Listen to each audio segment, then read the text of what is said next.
যেটি শুনলে অবাক হবেন। আমরা বিশেষ করে চলে আসি আরেকটি ভিডিও নিয়ে। প্রিয় দর্শক, আপনারা জানেন যে বিএনপি নেতাকর্মীরা কিন্তু সমাবেশ করছে। বিএনপি আর জামায়াত ইসলামী তারা জানিয়েছেন, আমরা কয়েকদিন আগে যে কথাগুলো বলেছিলাম যে মুমিনুল হকের জামিন নিয়ে কথা, তারা কিন্তু সে বিষয়টি খতিয়ে দেখবেন।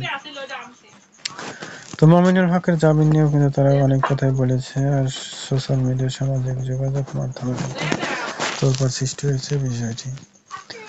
অ্যান্ড কি হবে সেটি পরবর্তী আপডেট পাওয়ার জন্য আমাদের চ্যানেলটি সাবস্ক্রাইব করবেন। এই বলে শেষ করছি আজকের ভিডিও। সকলে ভালো থাকবেন, সুস্থ থাকবেন, এন্ড আমাদের চ্যানেলটি সাবস্ক্রাইব করবেন। জানা গেছে তারা এই সকল আন্দোলন করেছেন মোহাম্মদ সহ, কিন্তু তারা কিন্তু একত্রিত করেছেন পরবর্তীতে মূলত আলেমদের মুক্তি হেফাজতের নামে দায়ের মামলা থেকে তারা কিন্তু মুক্তির দাবি জানিয়েছেন।